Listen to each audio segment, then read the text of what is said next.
Des mots de goulag dans le russe moderne. Привет et bienvenue dans cette nouvelle vidéo où j'aimerais vous parler des mots issus du goulag qui sont très utilisés dans le russe de nos jours, dans le russe moderne. Si ce sujet vous intéresse, merci beaucoup de mettre le pouce en l'air pour m'indiquer que je devrais faire plus de cours de russe de ce genre. Abonnez-vous à ma chaîne YouTube si ce n'est pas encore fait, appuyez sur la cloche pour recevoir les notifications quand je publie une nouvelle leçon de russe, et allons découvrir quels mots issus du goulag sont très utilisés dans le russe de nos jours. Petite précision avant de commencer, le goulag, c'est une chaîne, c'est un réseau de différents camps de travail qui ont été créés en l'URSS sous Staline. Et dans ces camps de travail, il y avait énormément de personnes, selon différentes estimations. Peut-être qu'il s'agissait même de 20 millions de personnes qui sont passées par goulag. Ça signifie pas qu'ils sont morts dans les goulags, mais quand même, c'était des gens qui ont été emprisonnés et qui étaient dans ces camps de travail. Et Staline, il a créé ces camps de travail afin de peut-être renforcer l'économie parce qu'il fallait de la main-d'œuvre bon marché, et ensuite il s'est avéré que les prisonniers c'était une main-d'œuvre gratuite. Et comme ça, il y avait beaucoup de camps de travail dans l'URSS. Ainsi, énormément de soviétiques sont passés par des goulags. Je rappelle que selon différentes estimations, il pourrait s'agir de 20 millions de personnes. Et il s'agissait des personnes de différents milieux sociaux. Et comme il s'agissait d'un nombre énorme de personnes issues de différents niveaux sociaux, ils ont ensuite propagé le langage de goulag dans l'Union soviétique quand ils sont sortis, et des soviétiques et puis des Russes ont commencé à utiliser ces mots issus de ces camps de travail de goulag. Et les Russes, en fait, on se doute même pas quand on emploie ces mots. Et récemment, j'ai trouvé un dictionnaire des mots de goulag et je me suis rendu compte qu'il y a énormément de mots dans notre langage de tous les jours. Il s'agit pas de langage élevé, mais il s'agit de langage familier, et même parfois c'est pas très grossier quand on les emploie. Et je décidais de faire un petit cours pour vous. Si vous trouvez que c'est blessant, dégradant, déshonorant et ainsi de suite, d'apprendre ces mots, de les découvrir, vous pouvez arrêter la vidéo tout de suite. Et pour les personnes qui veulent continuer, qui s'intéressent à ça, on va découvrir ces mots et on va les découvrir uniquement dans le but pédagogique. Si vous avez vécu en Russie, par exemple, si vous avez étudié en Russie, ou si vous avez les niveaux à partir de B1, B1, B2, C1, je parie que vous avez déjà remarqué et rencontré le mot tусовка. Tусовка. Tусовка, ça peut signifier un groupe de personnes, hein, et ça peut aussi signifier une soirée. Tусовка. Par exemple, très fréquemment, on peut entendre une phrase pareille. Я иду на тусовку. Je vais à une soirée. Я иду на тусовку. Dans le langage de nos jours, le mot тусовка signifie une soirée ou par exemple un groupe de personnes, comme светская тусовка. Светская тусовка, светский, ça se traduit comme laïque, mais il y a encore une signification de ce mot. Светский, ça signifie aussi qui est lié, qui a des rapports avec le beau monde. Et светская тусовка, ça peut signifier par exemple un groupe de personnes qui appartiennent au beau monde. Светская тусовка, ça c'est très employé dans le langage actuel. Ou я иду на тусовку, je vais à une soirée.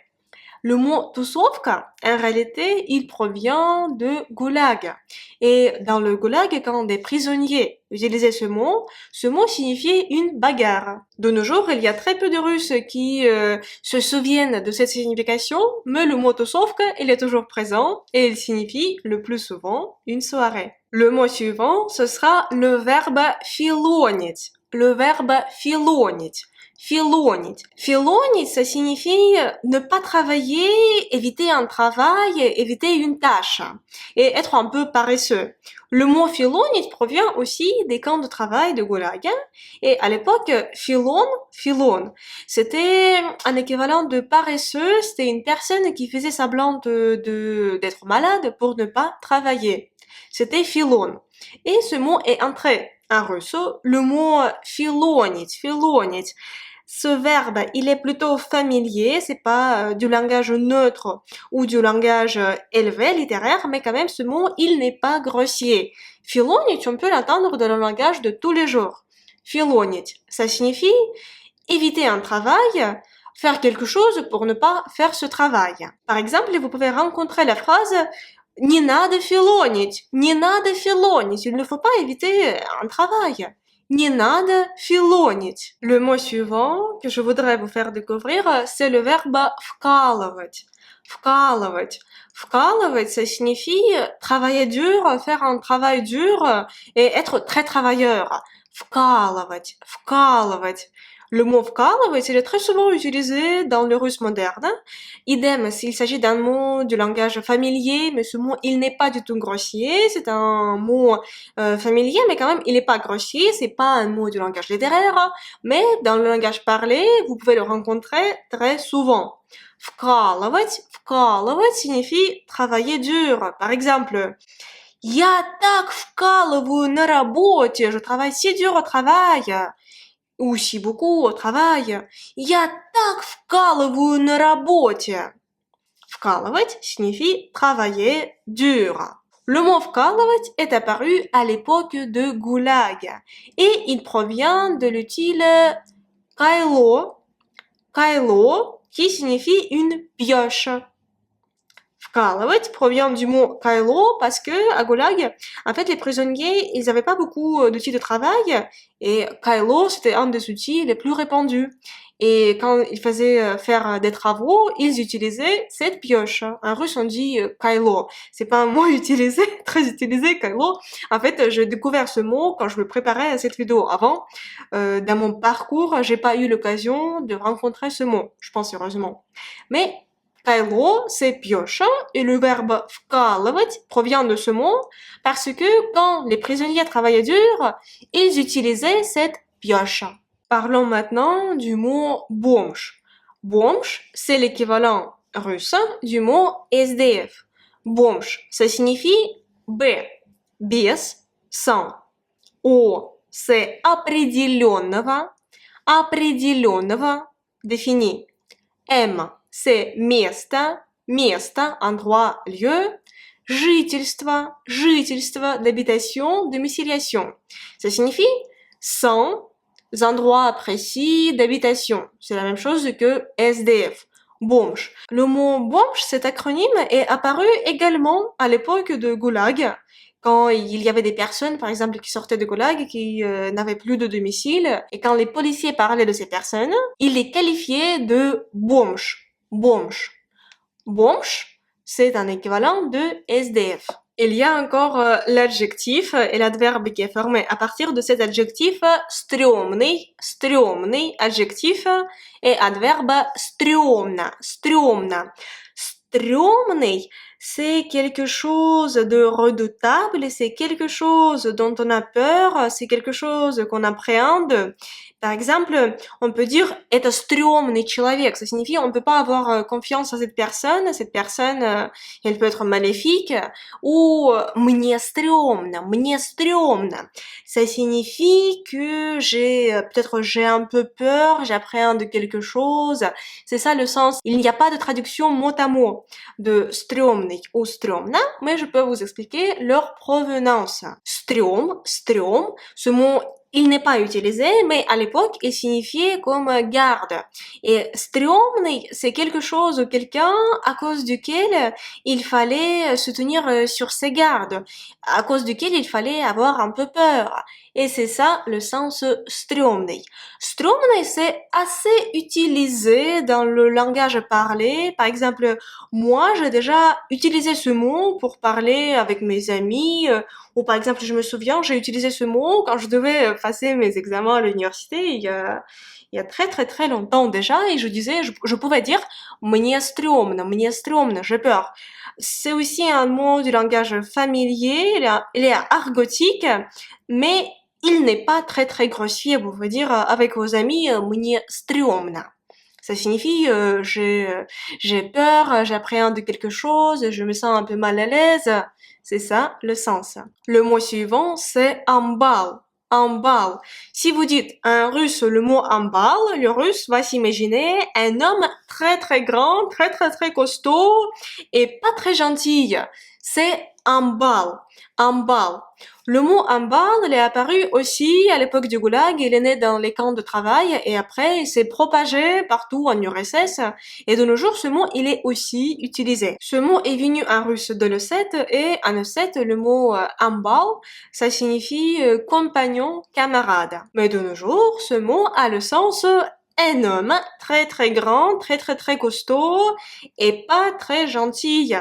Ce que je vous conseille quand il faut regarder la traduction d'un mot assez compliqué, quand il n'y a pas une seule traduction possible, c'est très pratique de regarder sur des moteurs de recherche des images qui sont associées à ce mot.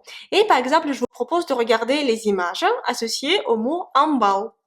J'aimerais remercier les personnes qui soutiennent mon travail, qui soutiennent la création de nouveaux cours de russe par PayPal. Спасибо большое. Grâce à votre aide, j'ai la possibilité de publier mes cours de russe plus souvent et d'améliorer leur qualité. Спасибо большое. Si vous aussi, vous avez l'envie et bien sûr la possibilité de me soutenir, je vous serais très reconnaissante si vous faisiez un petit don sur mon compte de PayPal. Le lien se trouve dans la description de cette vidéo. Le verbe bazarit signifie parler, bavarder. Bazarit. Par exemple, о чем они базарят? De quoi parle-t-il? О чем они базарят?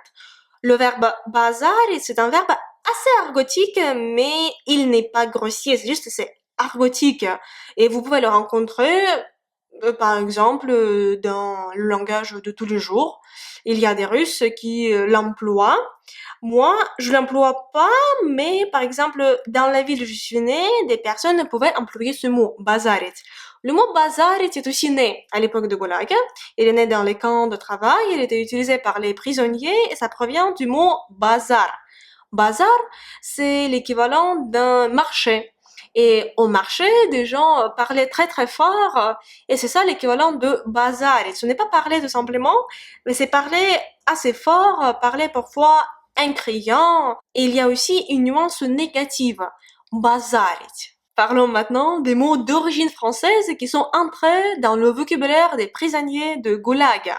Il s'agit par exemple du mot à jour, qu'on peut rencontrer dans l'expression всё в ажуре.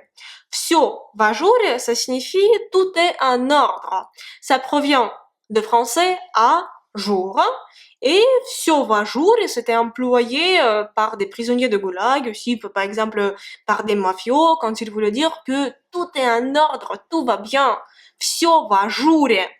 Je ne peux pas conseiller d'employer ce mot, mais vous pouvez quand même le rencontrer, surtout si vous allez parler avec des personnes issues du milieu populaire. Moi-même, je suis née dans une famille du milieu plutôt populaire. Hein. Je suis née dans un petit village et là-bas, il y avait pas mal de personnes qui employaient ces mots. Moi, je comprenais pas d'où viennent ces mots. Il y a certains mots dont je comprends pas le sens parce qu'il s'agit pas des mots du vocabulaire littéraire, par exemple. Mais quand même, ils sont très employés. Et si vous vous éloignez un peu de Moscou, de Saint-Pétersbourg, vous allez rencontrer ces mots. Alors, vajure, ça provient du français et ça signifie que tout est en ordre. Всё в ажуре, tout est en ordre. Un autre mot venu du français, c'est couche. Couche signifie une grande somme d'argent. Couche. Par exemple, он получил большой куш. Il a reçu une grande somme d'argent. Он получил большой куш. Couche, ça signifie une grande somme d'argent. Le mot suivant dont j'aimerais vous parler, c'est le verbe лажать. Лажать. Лажать signifie faire quelque chose très très mal. Ne faire pas quelque chose bien comme il faut, mais faire quelque chose très mal. Ça signifie лажать. Et moi, je savais pas par exemple que le mot лажать était venu du français. Le verbe лажать tient ses racines du français et il provient de les lagieux. Les lagieux, en fait, je connaissais pas avant non plus les significations de ce mot parce qu'il s'agit, comme j'ai compris, d'un terme assez spécifique. Mais quand même, le verbe лажать, il est assez souvent utilisé dans le langage familier en russe. C'est pas grossier, mais c'est très familier. Лажать, ça signifie faire quelque chose très très mal. Par exemple, le verbe лажать, il est très souvent utilisé avec le préfixe «на» dans les phrases du genre она налажала. Она налажала, ça signifie elle a fait quelque chose très très mal, pas comme il faut. Она налажала. Ou par exemple, он налажал. Il a fait quelque chose très très mal, pas comme il fallait. Он налажал. Il y a encore le mot латфетник. Латфетник. Латфетник signifie verre. Pourquoi est-ce que ce mot est apparu? Il provient du vin français, du château Lafite Rothschild. Et le mot латфетник signifie le verre. Je présume peut-être qu'il y avait des personnes qui buvaient ce vin dans des milieux des prisonniers ou avant, dans leur vie d'avant. Et après, ils ont commencé à appeler un verre латфетник. Je pense que c'est intéressant à savoir. Il y a encore l'expression быть на дикофте. Быть на дикофте signifie avoir faim, souffrir de la famine ou rester sans rien, rester sans argent. Быть на дикофте provient du mot décoction. Быть на дикофте, là, il s'agit pas d'une expression très souvent employée. Moi, je l'ai jamais même entendu parler de cette expression, mais elle existe et apparemment, il y a des personnes qui l'utilisent. Il existe encore le mot argina. Argina, à votre avis, allez, devinez, qu'est-ce que peut signifier le mot argina? Argina signifie l'argent et ça provient, allez, je vous entends, ça provient du mot l'argent. Et dans le langage des prisonniers de Goulag, argina signifiait l'argent. Il y a encore le mot pigeon. Pigeon, je prononce avec la prononciation russe. Pigeon. Et pigeon, ça signifie victime des criminels, victime des escrocs. Pigeon. Pigeon. À mon avis, il y a à peu près le même sens en français. Dites-le dans les commentaires si c'est vrai ou si je me trompe, parce que je peux me tromper quand même. Mais dans le langage des prisonniers de Goulag, le mot pigeon signifiait victime des escrocs, victime des criminels. Quand des prisonniers de Goulag se sentaient en danger et quand il fallait prévenir d'autres personnes et qu'il fallait se taire, ils pouvaient dire TAS, TAS, T-A-C, TAS. TAS. Le mot TAS, ça signifie dans ce sens-là silence, taisez-vous.